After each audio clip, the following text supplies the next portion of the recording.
P മുരളീധരന്റെ ചെറുകഥാ സമാഹാരം സംഘയാത്രയുടെ നടവഴിയിൽ എന്ന പുസ്തകം പ്രകാശനം ചെയ്തു. ഐസക് ഈപ്പനിൽ നിന്നും ശ്രീകുമാർ മൂത്തേടത്ത് പുസ്തകം ഏറ്റുവാങ്ങി. പുരോഗമന കലാ സാഹിത്യ സംഘം കോഴിക്കോട് നോർത്ത് മേഖലാ കമ്മിറ്റിയും മൊകവൂർ PG ലൈബ്രറിയും ചേർന്നാണ് പുസ്തക പ്രകാശനം സംഘടിപ്പിച്ചത്. വോയിസ് അമ്പലപ്പടി ഹാളിൽ നടന്ന പുസ്തക പ്രകാശന ചടങ്ങിൽ പുരോഗമന കലാ സാഹിത്യ സംഘം നോർത്ത് മേഖലാ സെക്രട്ടറി ബൈജു അധ്യക്ഷത വഹിച്ചു. കഥാകൃത്ത് ഐസക് ഈപ്പൻ പുസ്തകം പ്രകാശനം ചെയ്തു. സാമൂഹ്യ പ്രവർത്തകൻ മൂത്തേടത്ത് പുസ്തകം സ്വീകരിച്ചു. കവി ബൈജു ലൈലരാജ് പുസ്തകം പരിചയപ്പെടുത്തി.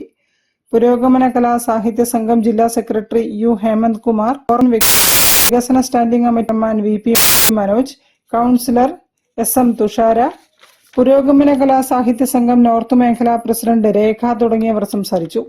PG library president P Raghunathan, Purogamana Kala Sahitya Sangham Eranhikkal unit secretary AT Ratheesh തുടങ്ങിയവർ നേതൃത്വം നൽകി. News bureau, Kozhikode. ശ്രീ വളയനാട് ദേവീ ക്ഷേത്രത്തിലെ ഉത്സവത്തിന്റെ